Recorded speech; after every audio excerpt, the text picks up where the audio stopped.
My dad lifted his glass at my sister's wedding and said loud enough for every chandelier to hear, "Some kids make you proud, others just take up space." The room laughed, small, polite, terrified laughs. My mother kept her smile perfectly still.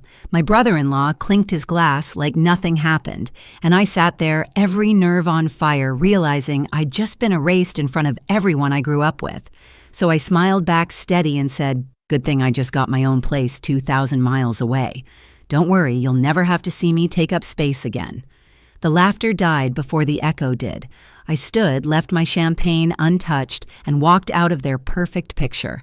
That was the night they toasted their control, and I started planning my escape. Before I tell you how I left them speechless for good, tell me where are you listening from, so I know I'm not alone. And when you've heard the rest, tell me what would you have done if your own family tried to shrink you down to nothing. The night after the wedding, I couldn't sleep. The hotel air smelled like champagne and lilies, the same mix that had clung to my dress when I walked out of that room. I kept replaying it, the sound of my dad's voice over the microphone, the polite laughter that followed, the way my mother's smile never cracked. I'd always known there were rules in our family. I just hadn't realized humiliation was one of them. Back home in Indiana, the silence hit harder than the toast. My parents' house looked exactly the same, the gray shutters, the manicured lawn, the light in the kitchen that never turned off. But something had shifted. Even the air felt contractual, like I owed rent for breathing there.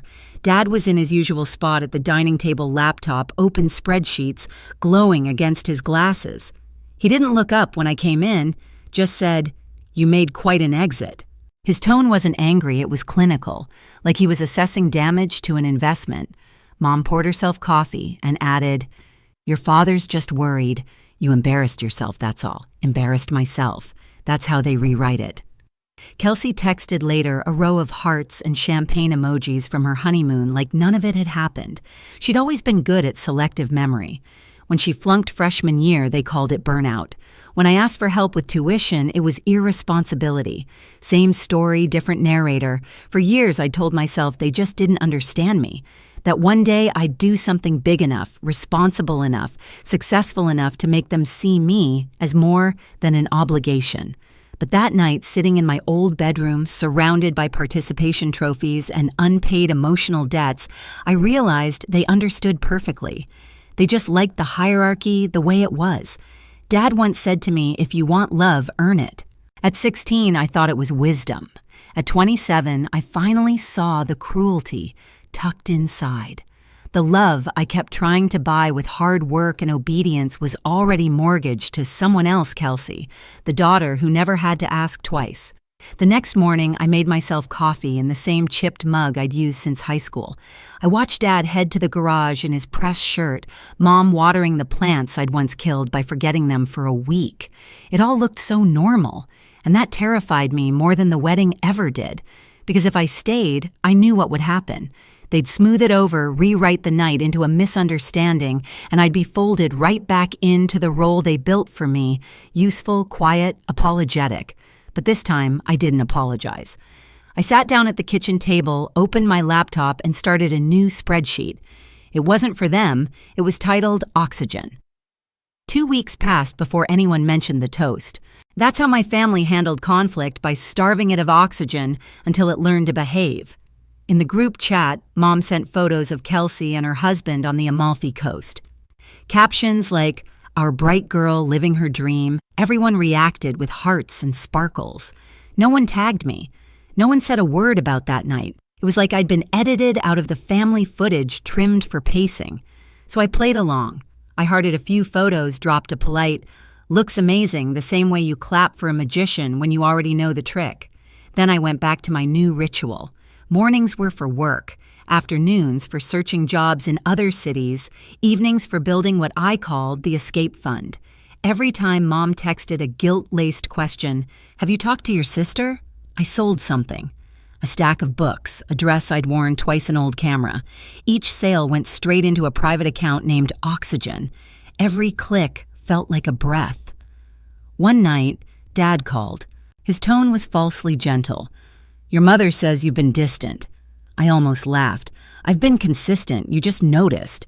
He paused, then said, "Don't be dramatic. Family's family. That line used to work on me. Not anymore. After we hung up, I opened the file on my desktop labeled Plans. Inside were job postings in Portland, Denver, Flagstaff, far enough to break the echo, close enough that I could still send postcards if I ever wanted to. Lucas called that same night. He'd been on the road for work for months, but he always checked in. "How are you holding up?" I hesitated. "I'm fine." He didn't buy it. Gianna fine is what people say when they've stopped hoping it gets better. I didn't answer. Because he was right. I had stopped hoping, just not for the reason he thought. Later, I got a text from Naomi, his ex, the kind of text that looks friendly but smells like intrusion. He says, "You've been thinking about moving. Portland suits you." I stared at it, fingers hovering over the screen, and then deleted it.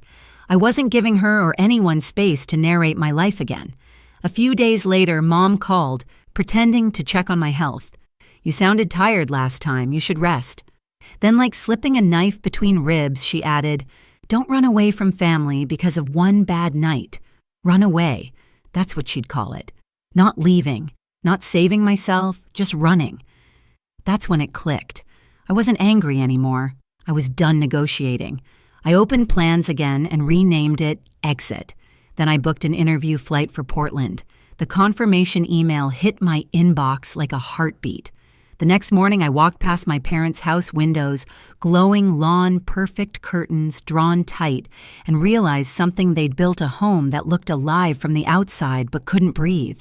And I was finally learning how to. It happened faster than I expected, the collapse, the exposure, the quiet rage that followed. A week before my interview, I got a call from Kelsey.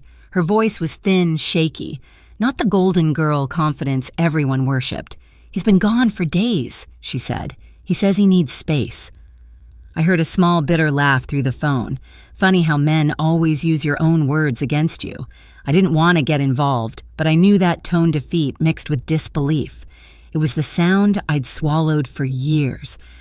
So I drove over. Her apartment looked staged for heartbreak. Half-empty closets, wine glasses drying in the sink, a wedding photo still face down on the counter. She handed me a box and said I can't move back there alone. They're meant Indian. Our parents' kingdom. We packed in silence until she whispered, "You were right to leave." I wanted to tell her it wasn't about being right, it was about surviving. But I just nodded. By nightfall, her boxes were stacked by the door. She hugged me before I left something she hadn't done since we were kids. "Don't let them pull you back in," she said. It almost sounded like a blessing. When I got home, the house was darker than usual. Mom was sitting in the living room, phone in hand, the screen lighting half her face. "You helped your sister move?" she asked without looking up. I froze. "How did you?" Kelsey called. "Said you were wonderful. Said you told her to come home." I didn't. Her lips curved slightly, not quite a smile. "Well, she's on her way anyway, and we're having dinner Sunday. You'll be there." It wasn't a question. That night, I caught the reflection of my own face in the window, calm but hollow. I opened my laptop, checked the Plans folder, and there it was, the email from Portland's subject line, "Interview confirmation." For the first time in months, I felt something close to relief. I printed the offer details, packed my portfolio, and slid both into a leather folder labeled Next Chapter. Then I did something reckless. I opened the shared family bank account, the one Dad insisted on for emergencies. I transferred every cent that was mine into my personal account and hit Close Account. Clean, silent, legal. 2 days later, Mom's tone shifted. Her text came wrapped in sugar dinner at 6 Kelsey's cooking lasagna. That was the tell. Mom never let anyone else cook. I knew then it wasn't a dinner, it was an ambush. I charged my phone, backed up my files to a small USB, and left it in my purse. If they wanted to talk, they could do it without my plans inside their reach. At 6 sharp, I walked into the house. The table was set for 4 candles lit like a peace offering. Dad was scrolling his phone, Kelsey sitting stiff beside him. Mom poured wine and smiled like nothing had ever broken. "Sit," Dad said. I did, but this time I wasn't the one on trial. The second I sat down, I knew. The air had that heavy, artificial calm that always came before one of their talks. Candles flickered between us, the table perfectly staged like a photo shoot for forgiveness no one meant. Dad didn't look up from his phone when he started. Your cousin Mia says you've been applying out west. His tone was soft, but his words were loaded like bullets, wrapped in politeness. I kept my voice level. That's right. I had an interview. Mom set down her wine. We're just worried you're running from something, Gianna. Kelsey's eyes darted toward me, warning or apology, I couldn't tell. I smiled that practiced, dangerous calm I'd learned from them. Maybe I'm running toward something. Dad finally looked at me. His gaze had the weight of a closing door. Don't turn this into another rebellion. You've always been dramatic. Or maybe you've always been cruel, I said quietly. The room went still. Kelsey's fork clinked against her plate. Mom's smile cracked just slightly. You don't mean that. I do. My voice surprised even me. You humiliated me in public and you all laughed. You raised me on contracts and lectures, then called it love. You say family is forever, but what you really mean is obedience. Dad pushed his chair back, slow and deliberate. Watch your tone. I laughed. It wasn't loud, just sharp enough to slice through the tension. That's all you care about, isn't it, tone?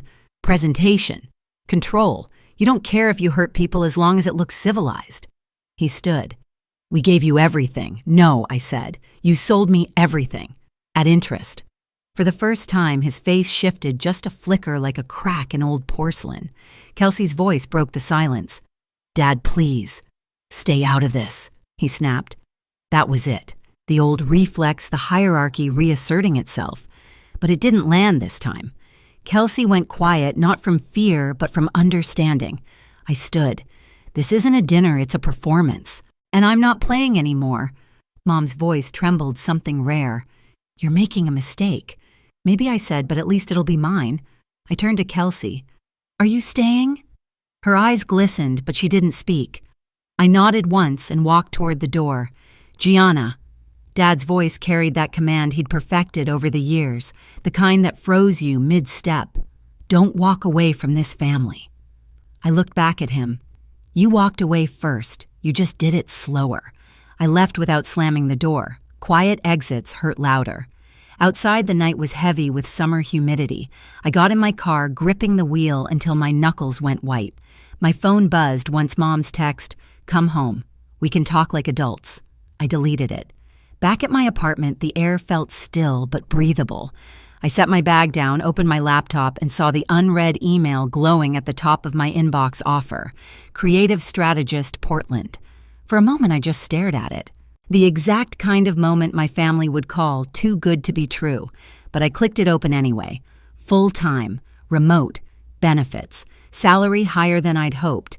The line at the bottom said, "We'd love to have you start next month." It was everything they said I didn't deserve. I printed the offer and slid it into my next chapter folder next to the closed account confirmation. Each document was proof that I could build something without their permission. Then I heard the faint vibration of my phone, again, unknown number. I hesitated before answering. Gianna Kelsey's voice, whispering, "They're furious. Mom found your spreadsheet. She told Dad you were planning to humiliate them by leaving." I closed my eyes. How did she find it? She went through your laptop when you were at dinner. Said she was checking the battery. Of course she did. It wasn't enough to control the story, they had to own the script. "Don't come back," Kelsey said. "They're waiting for you." Doors closed. "Please don't." My throat tightened. "Thank you." We stayed on the line for a moment, both breathing like we were afraid of being heard. Then she whispered, "I'm proud of you," and hung up. I sat there motionless. The betrayal burned, but underneath it was something steadier clarity. I pulled my suitcase from the closet, set it open on the floor, and started packing. Not the panic kind of packing, measured, deliberate. The good jeans, 2 shirts that felt like me, the leather folder, the USB. Everything else could rot here. Before dawn, I slipped out the door. The air was damp and cold enough to sting. The neighborhood was still asleep, every window dark except one probably someone else awake and waiting for change. At the end of the driveway, I looked back at the house. The porch light flickered once like a tired heartbeat. I whispered, "You wanted me gone. Now you get your wish." The taxi arrived on time. The driver didn't ask questions. We rode in silence down the empty highway, city lights fading behind us. When the airport doors opened, the smell of coffee and floor polish hit me at once. I found a seat near the window, opened my phone, and saw another text Dad this time. "Don't make choices you can't undo." I typed back but didn't send it. Some mistakes are the only way out.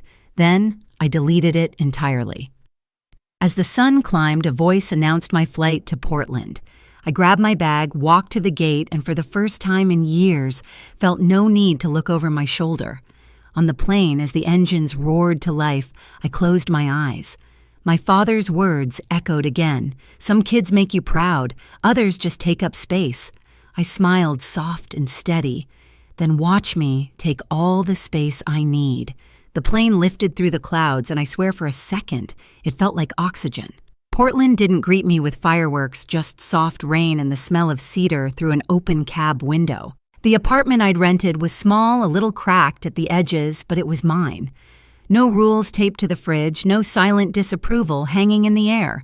The first night I unpacked slowly, each folded shirt a quiet declaration: I'm here. I'm free. A week later, the agency officially welcomed me aboard. My boss called me steady and sharp, 2 words no one in my family had ever used about me. I started sleeping through the night again. The silence didn't feel like punishment anymore. It felt like peace. Then a voicemail came from Kelsey. Her voice was calm, this time lighter.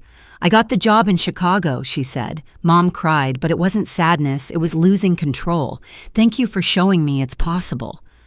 I replayed it twice. Then I smiled. For the first time, our family cycle didn't end in apology, it ended in distance. Safe, necessary distance. Outside, the rain softened to mist. I opened the window wider and breathed in. This wasn't running away. This was arriving. I sat by the window that night, city lights reflecting off the wet pavement below. My phone buzzed once another family dinner photo, the same empty chair at the end of the table. I didn't open it. Some stories don't need sequels.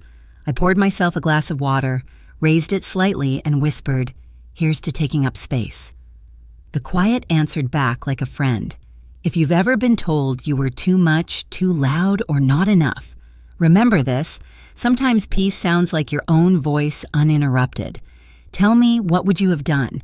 And if you felt that, subscribe so you don't miss the next one.